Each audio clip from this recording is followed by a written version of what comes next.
European semen के benefit क्यों ज़्यादा होते हैं एज कम्पेयर टू एशियन? इस तरह से कि वो मुसलसल रिसर्च में लगे हुए हैं। वहाँ पे जो ब्रीड की जो डेवलपमेंट हो रही है वो तो हर साल अपने उसमें रिसर्च के करते जा रहे हैं। अब हमारे पास चूंकि एक से वो मौजूद है, और साथ ही साथ दूसरा ये कि क्लोज और ओपन ब्रीडिंग का जो कंसेप्ट है वो भी थोड़ा सा और हो जाता है। फिर ये कि अगर आप जो मिसाल के तौर पे एक छोटी सी मिसाल आपको मैं ले लूँ कि एक मेल है एक फीमेल है, ठीक है।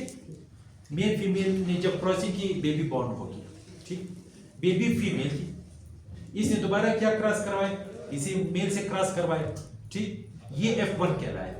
ये जो पहला बेबी आई ये F1 कहलाए। अब F1 में क्या था, 50% कैरेक्टर्स ये थे, 50% कैरेक्टर इसके थे। अब F1 में क्या है, 50-50 है।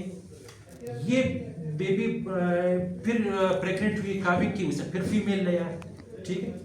अब यहाँ पे जब आई ये F2 कहलाया, लेकिन यहाँ पे जब आप इधर से वापस क्रॉस करोगे फिर इसमें इसका ब्लड लाइन जो है वो कहाँ पे जा रहा है, तो ये जाते जाते वो इन ब्रीडिंग का जो कंसेप्ट है वो 6-7 जनरेशन पे जा करके वो बिल्कुल, आपने कभी वो अड़ंजी का नाम सुना होगा, या केसेस भी आए थे अड़ंजी में।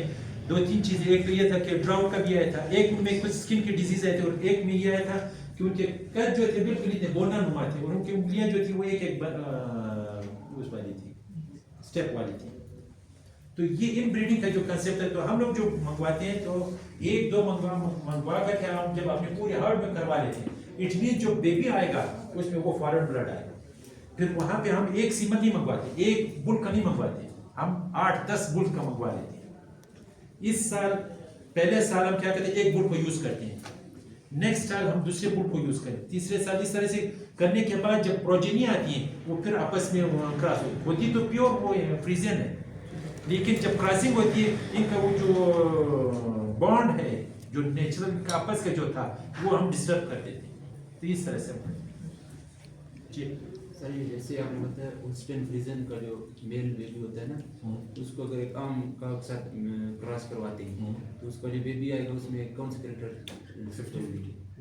वो तो मैंने आपको कहा वो जो बेबी आएगा वो तो F1 हो गया, उसमें 50 ये 50 वो दोबारा कर। अब आप कैरेक्टर जो आप कौन सा कैरेक्टर आपको ज्यादा पसंद है, फिर आप उसको वापस बैक क्रॉस, इसको कुछ क्या कहते हैं बैक क्रॉस, कुछ फॉरवर्ड क्रॉस है कुछ बैक क्रॉस है, आप वापस किस से करवाना चाहते हैं, माँ के फैमिली से करवाना चाहते हैं कि बाप की फैमिली से करवाना चाहते हैं?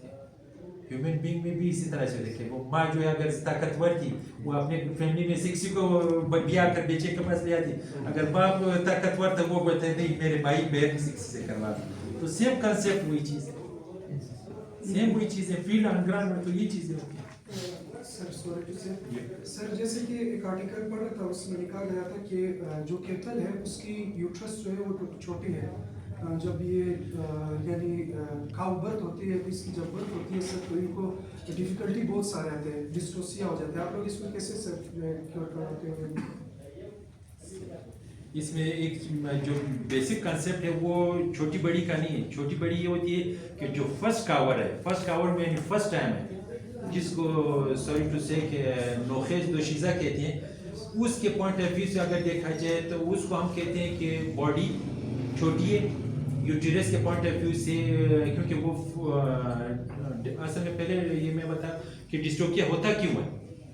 डिस्ट्रोकिया होता इस वजह से है कि अगर आप फीमेल छोटी है साइज में, कद में, वेट में, और आप उसको एक बहुत बड़े मेल का जो सीमन इंजेक्ट करवाते हो या मेट करवाते हो उससे, तो जो बेबी आएगा वो माँ से बड़ा होगा, क्योंकि उसने जो कैरेक्टर्स दिए हैं, जो 50% कैरेक्टर जो बाप के जो वो हेवी बॉडी के कैरेक्टर्स हैं वो आया। जब आती है तो उस टाइम पे उसके जो सर्विक्स का जो यूटेरस का नहीं, सर्विक्स बात होती है। यूटेरस में तो आप हमारा जो बेबी आता है एवरेज कितना वेट होगा, कोई मुझे बता दो, जो बेबी आता है 2.5 kg, 4 kg, 4 kg क्या चीज बात कर रहे हैं? 2.5 kg क्या होता है? जो गाय का बेबी आता है, अभी तो जानवरों का कितना वजन आता है? 8 to 10 कितना होता है? 8 to 10 kg आप लोगों ने देखा है? 4 to 5. 4 to 5, 15 kg. 15 kg. बस 55 kg जो होल्स्टेन फ्रीजियन का है, और वक्त के साथ साथ जो है वो 55 आइडियल है होल्स्टेन का, और एरिया टू एरिया वेरी करता है, और रूस टू वेरी करता है। 35 एक एवरेज आता है, 35 37 ये।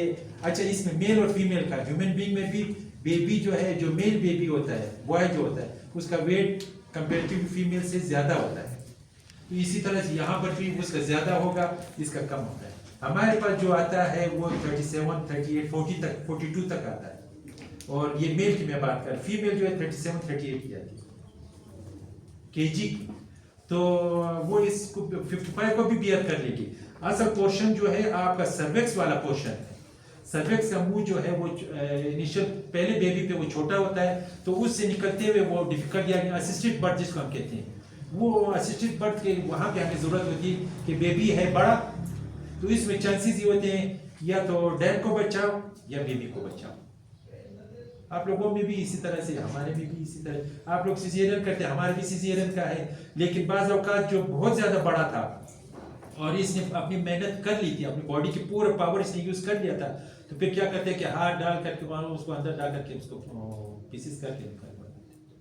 तो डैम को हमें बचाना है, क्योंकि डैम जो है वो आपको एवरेज क्या रेट होगा बाजार में, एक डैम का रेट क्या है,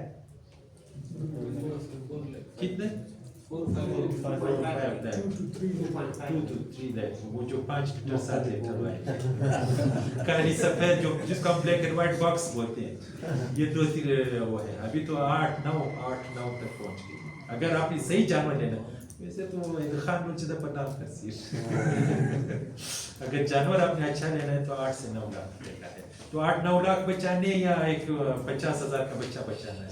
तो इस वजह से जो है, जो आप कह रहे थे कि वो उस टाइम पे फिर हमारी कोशिश ये होती है कि हम उसके साइज के हिसाब से बुल को हम नेचुरल या आर्टिफिशियली करवाएं। हम उससे पूछते हैं, हमारे पास उनके ब्रोशर्स आते हैं, बुल्स के ब्रोशर आते हैं, कंपनियां जो है हमारे पास ब्रोशर शेयर करती हैं, उसमें उनके तमाम के तमाम कैरेक्टर्स लिखे होते हैं, उसका कलर, उसकी बॉडी फिजिक, उसका बैक का पोस्चर, उसके फ्रंट का पोस्चर, उसके जो डैम का और उसके डॉटर का मिल्क का प्रोडक्शन, उसमें उसके फैट के कंटेंट, उसके प्रोटीन केजिन का प्रोडक्शन कंटेंट, ये सारे के सारे ब्रोशर आपके पास बुकलेट आता है, उसमें तमाम के तमाम कैरेक्टर। आप सिलेक्शन आप पे है, आप कौन से वाले को सेलेक्ट करते हैं, उसमें फिर हमारी सिलेक्शन करके हम उसको करवाते हैं जी। उनके वेट में और बॉडी, उनके आउट कंट्री की जो एनिमल्स हैं उनके वेट में और फिजिकल में यहाँ के एनिमल में फर्क नहीं हो सकते, इशू नहीं होता। तो हम फिर इसी तरह से करते हैं ना कि हम अपने लोकल वाले को लगा लेते हैं, उसका सीमन हमारे पास एसपीयू मौजूद है, अपना सीमन प्रोडक्शन यूनिट, उन पे हमें तो मौजूद होता है ना रिकॉर्ड उसका, कि भाई इसकी ये प्रोजेनी बेबीज आ रही है, इसकी ये बेबीज का वेट भी होता है उसमें, कि इसकी बेबी का जो वेट है वो इतना आएगा, वो सारा उस ब्रोशर में मौजूद है जी। सर अभी रिसेंटली जैसे कोंगो आया था, तो इसमें आप लोगों को कितना लॉस और आप लोगों ने क्या हिकमत अपनाई थी इसमें आप लोगों ने? इसमें इस तरह से कि हमारे पास 3 डायरेक्टरेट्स हैं, directorate of animal health and production extension, directorate of farms and feed resources और डायरेक्टरेट ऑफ रिसर्च। हमारा जो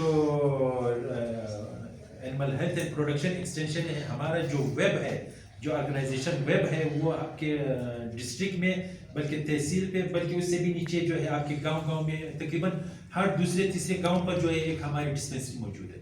जिस तरह से आप लोगों का BHU कहलाता है, हमारा CVD कहलाता है, सिविल वेटनरी डिस्पेंसरी, आप लोगों का BHU बेसिक हेल्थ यूनिट कहलाता है। इसी तरह से उससे आगे जब जाते हैं तो आप लोगों का टर्शरी केयर हॉस्पिटल कहलाता है, हमारा CVH कहलाता है।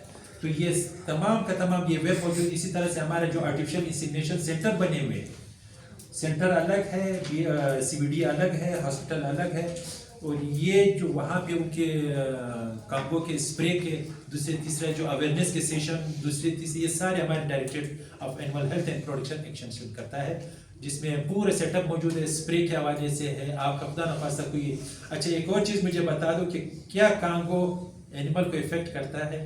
आपने कहा कि हमारा क्या रोल है, पहले तो आप ये मुझे बताओ कि हमारा क्या रोल होना चाहिए। एनिमल की तो स्किन पे होता है, वो हमें अफेक्ट करता है, हमारे ब्लड को जो एनिमल को क्या करता है? एनिमल्स उसको क्या कहते हैं?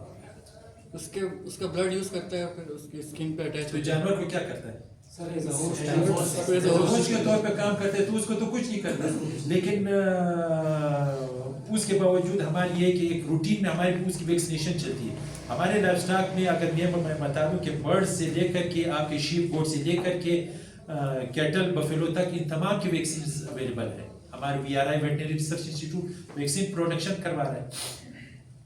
सिर्फ इक्वाइंस का और कैनाइंस का, चूंकि सॉरी टू से उसमें कहते हैं कि मोटी खाल वाले उनकी वैक्सीनेशन वगैरह नहीं। हाँ, डिजीज का है, वैक्सीन उनकी कोई नहीं, वैक्सीन उनकी कोई नहीं सिवाय एक रेबीज के जो हम उनकी करवा सकते हैं, बाकी उसकी कोई वैक्सीनेशन नहीं। कैटल और क्या कहते हैं इक्वाइंस कैनाइंस की है। कैनाइंस के तो हम रेबिसिन के नाम से उसमें 4-5 वायरल डिजीज उनकी वैक्सीनेट कराते हैं, फ्यूलाइन की कराते हैं। इक्वाइंस और इक्वाइन फैमिली जितनी भी उसमें आपके म्यूल्स वगैरह हॉर्सेस डॉकीज उनकी वैक्सीनेशन नहीं है, ट्रीटमेंट है, तो ये हम उसकी करवा देते हैं। तो जानवर जो है हमारा होस्ट कहलाता है। हाँ, हमारे जानवर में फिर ये कि जैसे आपका जॉन्डस हो गया या आप लोगों का लिवर के जो और वो है डिस्फंक्शंस वगैरह, हमारा ये जो है ये जो खास करके जो डिजीज है जो आपको ह्यूमन को भी इफेक्ट करता है, हमारे जानवरों को भी इफेक्ट करता है, टिक्स कहलाता है। टिक्स जिसको आप लोग मंगोड़ उर्दू में कहते हैं और बरोई में भी मंगोड़ बोलते हैं।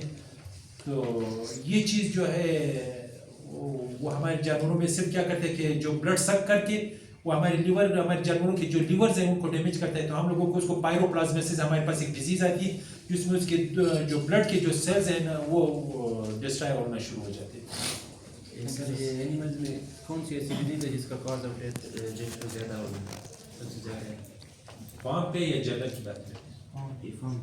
फार्म पे हमारे पास जो है ज़्यादातर जो डिजीज आ रहे थे इजिप्ट के पॉइंट से आते हैं। हमारे पास जो एजिड जानवर हो जाता है या खुदा न खास्ता कभी मिसमैनेजमेंट के पॉइंट ऑफ व्यू से स्लिप कर जाता है, तो पाँव जब इस तरह से खुल जाते हैं। अब ट्रीटमेंट इसकी है, लेकिन क्या है कि पोस्ट केयर इसका काफ़ी ज़्यादा डिफिकल्ट है। अब वजह क्या है कि आपने इसको ऊपर करना है। अब जानवर हुआ ह्यूमन बीइंग को तो आप कहते हैं कि भाई आपने इसी जगह पे रेस्ट करना है, आपने मूवमेंट नहीं करनी। अब इस जानवर को क्या करोगे? इस वजह से हमारे पास मोर्टिलिटी के बाकी अदरवाइज कंटेजियस टाइप ऑफ से कोई नहीं हमारे पास है। फार्म के अलावा कोई डिजीज जी, फार्म के अलावा कोई डिजीज वैसे तो आपकी ज़्यादातर आ सकती है, आपके एंथ्रेक्स से आ सकती, वैक्सीन है। मैंने कहा है कि हमारा अवेयरनेस जो है, हमारा जो मास है या हमारी जो पॉपुलेशन है वो अभी तक वैक्सीन करते हुए भी 10 मरतबा सोचती है। हमारी वैक्सीनेशन कितने हमारे आप लोग सब बैठे हो, मैक्सिमम अगर मैं कहूँ कि 10% के पास तो मालदारी होगा। आप मेरे बारखान साइड के तो नहीं, तो बारखान में मालदारी है। कितने आपके मालदार जो उधर टक के वैक्सीन करते हैं या आपके उसकी डिजीज का कितने करते हैं वैक्सीन? कभी लेकर दिया है? और वो भी फ्री ऑफ कास्ट है, ऐसे नहीं कि वो पैसों से है, फ्री ऑफ कास्ट। वैक्सीन तो फ्री ऑफ कास्ट है, मेडिसिन भी कुछ फ्री ऑफ कास्ट है, लेकिन कितने लोग आपके अपने मालदार अपने इलाके वाले कितने तक वगैरह हो गया, आपका रिक हो गया, आपके और चीज़ें हो गई, इंटरफ्लैक्सीमिया हो। अब ये घास जो उगी है, बारिश हुई अल्लाह पाक ने इंशाल्लाह आप देख लो हमारे रेंजेस जो है ग्रीन हो जाएंगे। इसके साथ होता क्या है, हमारे पास जो एक घास निकली, घास के साथ मिट्टी है, ये मिट्टी खाता है और फौरन ही आपका जानवर मरना शुरू हो जाता है। बच्चे उसको फेंकना शुरू कर देते हैं, प्रेग्नेंट है वो बच्चे फेंकना शुरू कर देती है। और वैक्सीन उसकी कोई नहीं करता है जो ये वैक्सीन से कवर कर सकता है। क्लोस्ट्रीडियम माइकोसिटी जो जमीन में अवेलेबल जो माइक्रोब्स हैं वो उस घास और मिट्टी के साथ वो जानवर खाता है। तो क्लोस्ट्रीडियम की वजह से वो आपका बीमार होकर के 1 दिन 2 दिन ब्लैकेट डायरिया करके वो न सिर्फ बच्चों को फेंकता है बल्कि वो खुद भी एक्सपायर होने के करीब आ जाता है। कितने करते हैं आप लोग? फ्री ऑफ कास्ट वैक्सीन होती है, कोई नहीं करता। इसी तरह से एंथ्रेक्स है, एंथ्रेक्स जो हम कहते हैं कि बायो टेररिज्म में यूज होता है इसका पाउडर एंथ्रेक्स का जो है। और एंथ्रेक्स हो गया, आपका टेटनस वगैरह इस तरह की डिजीज, इसके जो स्पोर हैं ये आपकी इस जमीन में 20-20 साल तक रह सकते हैं। एंथ्रेक्स वाले कितने हमारी मालदार करते हैं? तो बहुत कम करते हैं। ये बायोटेररिज्म सर क्या एज लिमिट है मिल्क प्रोडक्शन की काउस के अंदर बच्चा डिलीवरी? हर एक जैसे अभी आपकी परफॉर्मेंस है, आपकी एज के साथ साथ आपकी परफॉर्मेंस डाउन होती जाएगी। इसी तरह से एनिमल की भी आप 5-6 लैक्टेशन 6 बच्चों के बाद 5 से 6 बच्चों के बाद उसकी प्रोडक्शन डाल, ये फर्स्ट 2 पे स्टेप बाय स्टेप चढ़ती है। तीसरे पे ये अपने पीक अपने से, अगर इस तमाम चीज़ों में मैं आपको कहूँ कि हर चीज़ आइडियल है, हर चीज़ आइडियल है। तीसरे बच्चे पे उसकी प्रोडक्शन पीक पे होगी, उसके बाद फिर स्लोली डाउन होगी, छठे पे बिल्कुल बहुत कम हो जाएगी, क्योंकि एज फैक्टर है उसमें इंटरनल और दांतों के हिसाब से हर वाले से। सर ये वेदर चेंजेस क्या एनिमल को इफेक्ट करता है या नहीं करता है? जैसे सर्दी ज़्यादा हो गई या गर्मी हो गई? बिल्कुल है। अब हमारा जानवर जो है, अगर ये मैं बताऊं कि जो जानवर हमने हमारी सिलेक्शन की बात की 77-78 में जब ये जानवर लाए गए थे, तो हम लोगों ने क्यों इसको प्रेफर किया डेनमार्क को? सर इस वजह से प्रेफर किया कि हमारा इन्वायरमेंट अगर डेनिश जैसा नहीं, लेकिन डेनिश के तरह है, जैसा नहीं उसकी तरह है, यानी उससे कुछ डिग्री नीचे है।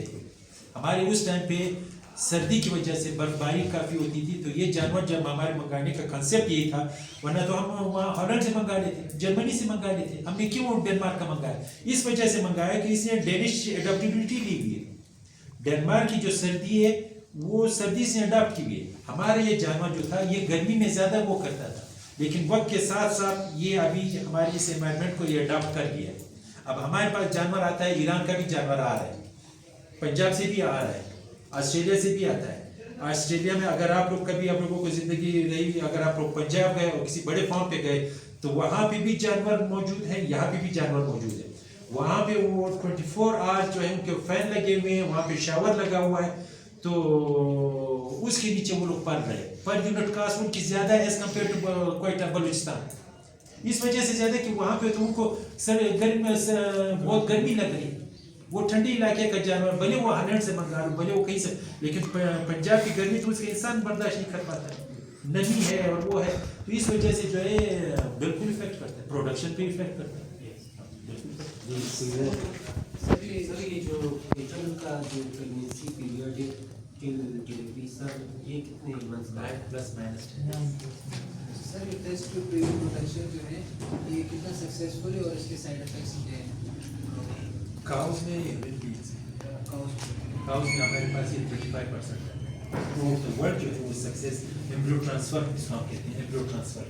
टेस्ट ट्यूब आप लोगों को इसमें है, हमारे पास एम्ब्रियो ट्रांसफर है, इसमें 1 मंथ का हम लोग मैक्सिमम एम्ब्रियो ट्रांसफर करते हैं। और सेम ये प्रोसीजर है जो आर्टिफिशियल इंसेमिनेशन का है, 35% थ्रू आउट द वर्ल्ड जो है 35 मैक्सिमम 40। सर कोयटा के जो डेयरी फार्म है सर, वो एक इंजेक्शन यूज़ करते हैं सर मिल्क प्रोडक्शन बढ़ाने के लिए। सर क्या आप लोग भी वो इंजेक्शन यूज़ करते हैं सर, और उसके क्या नुकसान होते हैं जानवर के? वो कौन सा इंजेक्शन है? एक सर ऑक्सीटोसिन आता है सर, एक बोविन ऑक्सीटोसिन कौन सा वाला है? आप लोगों ने पढ़ा है नहीं पढ़ा है? जी सर पढ़ा है। किस पर्पस के लिए यूज होता है? सर वो हार्मोन जो है सर ऑक्सीटोसिन यूज़ करते हैं सर। किस किस चीज़ के लिए? वो मिल्क प्रोडक्शन बढ़ाने, मिल्क प्रोडक्शन और डिलीवरी किट है, रिलैक्सेंट है। तो ऑक्सीटोसिन है, सोमेटोट्रोफिक हार्मोन है, 3-4 हार्मोन है। ये है बजाते खुद इंजेक्शन नहीं, ये हार्मोन है, हार्मोन थेरेपी करवाते हैं। हमारे पास कंसेप्ट नहीं है, हमारे पास जस्ट इसमें फिर 2-3 चीज़ें आ जाती हैं जो हमारे जो मिल्किंग का जो पोर्शन है। मिल्किंग का ये है कि हमारे पास जो है जो आपने अमूमन देखा होगा कि मैक्सिमम तकरीबन 400 से 450 के करीब कोयटा की प्राइवेट एरिया मौजूद है। इसमें मैक्सिमम की मैं बात करूंगा, कुछ को छोड़ करके बाकी तमाम हैंड मिल्किंग है। अब कुछ जो है वो इस तरह से मिल्किंग करते हैं, कुछ इस तरह से मुख्तलिफ प्रोसीजर्स वो यूज अडॉप्ट करते हैं। तो उसमें ये कि जो कैटल का है उसका सब्जेक्ट कुछ और अलग है। बफेलो का है, बफेलो जो है एक तो शाई एनिमल हम उसको कहते हैं, शाई मीन्स शर्मीला है। दूसरा ये कि वो जिद्दी है। शाई इस सेंस में है कि वो विलिंग टू बी ब्रेड, कि वो इन हीट होगा, स्ट्रेस में होगी, स्ट्रेस साइकिल उसका शुरू होगा, लेकिन वो आपको शो नहीं कर रही होगी। ये शाई है, अपने आप को सर कोने में खड़ी अपने आप को वो बियर कर रही थी। दूसरा जिद्दी इस सेंस में है कि अगर आपने उसको अडाप्ट किया, उसको वो अडेप्टेबिलिटी ये कि बेबी के साथ है, बेबी को आगे किया पीछे किया, आगे किया पीछे किया, उस कंसेप्ट उससे दूध ले रहे हैं, तो वो दूध जो है अगर आप जिस दिन बच्चा नहीं होगा वो दूध नहीं देगी। फिर ये उसको क्या कहते हैं कि वो उसको ईंटे भी मार रहे होते, डंडे उन्होंने सोटे रखे होते हैं, जो चटनी किसी जमाने में कूटते थे, वो सिलबट्टा था कि क्या बोले उसको कहते हैं, उससे मारते हैं वो, और एक और हार्मोन रिलीज होता है, उसके वजह से फिर वो दूध नहीं देते, फिर वो उसको इंजेक्शन मारते हैं हार्मोन। काउज में ये है, काउज की मैं बात करूँ, काउज में ये न शाही है न वो जिद्दी है, उसमें बिल्कुल लेट डाउन है। तीसरा ये है कि मशीन से जो है वो मसाज का काम, अभी अगर मशीन स्टार्ट मैं आपको दिखा दूंगा, वो जस्ट मसाज करती है, vacuum develop vacuum release, vacuum develop vacuum release, जिसकी वजह से वो जस्ट जैसे मसाज उसको हो रहा उसको कर सही। अक्सर सर लोग कहते हैं कि वो कहते हैं एक टाइम पे दूध देते तो उसी टाइम पे देगी, उसके अलावा मैंने कहा कि जिद है, हाँ जिद भी है और शाइनेस भी है, जिद भी है, और वो उसको आपने जिस तरह से रखा है, बच्चे को आगे किया पीछे किया, आगे किया पीछे किया, उससे हुआ। ठीक है जी सर, ये जैसे फोर्टिफाइड मिल्क और मिल्क फैट, क्या ये बेनिफिशियल है और साइड इफेक्ट क्या है? इसमें दो चीज़ें हैं, एक तो आपने फोर्टिफिकेशन के हवाले से बात की, दूसरा आपने उसकी बात की कि बेनिफिशियल है क्या नहीं है। पहले तो कंसेप्ट ये देखना चाहिए कि मिल्क पैक है क्या, ये पास्चराइज कर किया जाता है। पास्चराइज में एक तो होमोजेनाइजर और पास्चर, ये दो प्रोसीजर है। होमोजेनाइजर, दूध जब आता है बल्क में आपके पास आया, दूध जब बल्क में आपके पास आया, आपने उसको चर्नर लगा हुआ है, चर्नर से जो है आपने उसको होमोजेनाइज किया और फिर क्या किया, उसको मशीनों में डाला आपको पास्चराइज के लिए। HTST उसका प्रोसेस का नाम है, HTST या पास्चराइजर। उसमें हाई टेम्परेचर शॉर्ट टाइम, ठीक है, हाई टेम्परेचर एकदम से उसको ड्रॉप किया। वजह क्या होती है कि उसमें जो ग्लोब्यूल्स के पार्टिकल्स वगैरह, जो फैट के कंटेंट वगैरह, दूसरे तीसरे वो तमाम खत्म। अदरवाइज क्या होगा कि अगर गाय का दूध आपने दूध किसी बाजार से खरीदा, ठीक है, आपने लाकर उसको रख दिया घंटा डेढ़, नॉर्मल रूम टेम्परेचर पे रखा, खराब नहीं हुआ। आप जब क्या करेंगे, आप जब उससे ऊपर के दूध उठाएंगे सॉलिड आपको आएगा, उसके बाद दरमियान का जो होगा वो मीडियम होगा, नीचे वाले बिल्कुल आपको वाटरी आपको आएगा। तो इस चीज को जो पैकिंग वाला दूध है, आप इसको इक्वल करके आपने उसको HTST कर दिया, तो उससे वो फिर इक्वल रहेगा। आप ओल्पर को क्या करते हो, अगर आपने आज डाला, घंटे के बाद डाला, शाम को डाला, तो दूध आपको एक ही जैसा नजर आएगा। आपने इसको क्या किया, एक तो होमोजेनाइजर किया, फिर आपने पास्चराइज कर दिया। और जो फोर्टिफिकेशन की बात है, फोर्टिफिकेशन ये है कि आप उसको ऐड कर रहे कोई चीज उसमें, आप ऐड कर सकते हैं। आप उसमें क्या चीज़ है, फिर बाज़ औक़ात ये करते हैं कि इसमें जो फैट निकाला, फैट कंटेंट निकाल करके आपने उसमें फर्दर वो ऐड कर दिया, केजिन वगैरह ऐड कर दिया या मिनरल ऐड कर दिया। आपके जो मिल्क पैक है, आई थिंक मेरे ख्याल में उसमें कैल्शियम के लिए अलग से, जो ऑस्टियोपोरोसिस वाले पेशेंट्स हैं उनके लिए अलग से दूध अवेलेबल है, बाकी जो केजिन वाले हैं उनका अलग से अवेलेबल है, जो होल मिल्क है वो अलग से है, वो आप कर सकते हैं। Thank you.